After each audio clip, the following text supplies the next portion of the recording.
দূরের মানুষ আপনাকে যখন ভালো মন্দ বলবে আপনার অতটা কষ্ট হবে না যতটা আপনার কাছের মানুষ আপনাকে ভালো মন্দ বললে কষ্ট হবে।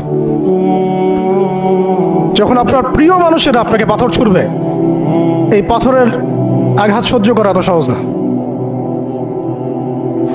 কাফেররা, ফাসেকরা, জালেমরা, মুশরিক, মুনাফিকরা পাথর ছুড়বে, সেই পাথর আপনি সৌভাগ্যের সাথে বরণ করতে পারেন,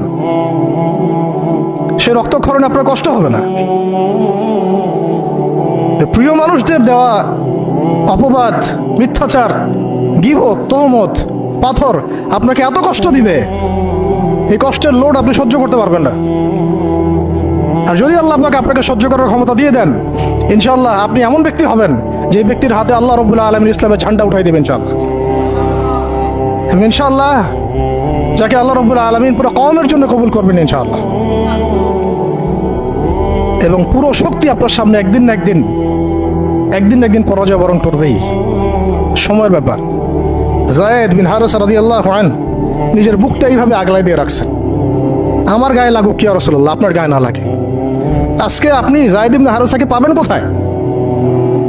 কিসের ইসলামী বিপ্লবের কথা বলি আমরা? জামা আইমারা এটা ওইটা, যায়েদ বিন হারেসারাই তো নাই। ওরকম আখলাকের নেতাও যেমন আমরা পাই না, ওই রকম যায়েদ বিন হারেসাদের মতো আমরা মামুরও তো পাই না।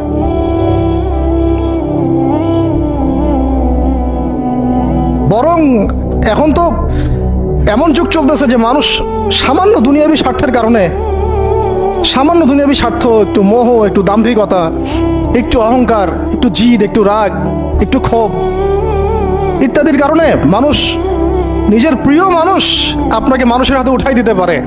সবাই মিলে তাকে পাথর মারো, আমি তাকায় তাকে দেখতেছি। সবাই তাকে পাথর মারো, আমি তাকায় তাকে দেখতেছি। যেন নিজের প্রিয় মানুষকে পাথর মারলে, এটা দেখলে আপনার মনে আরো শান্তি আসতেছে।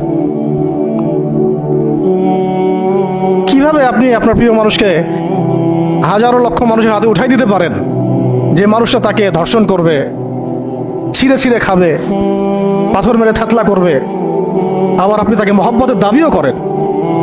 কিসের মহব্বত? মহব্বত কাকে বলে? মহব্বত তো এইটা যেটা যায়েদ ইবনে হারেসা রাদিয়াল্লাহু আনহু করেছেন। এটা কি মহব্বত না? এইরকম মহব্বতের নিদর্শন কি আমাদের মধ্যে আছে? কাকে মহব্বত বলা হয় আসলে?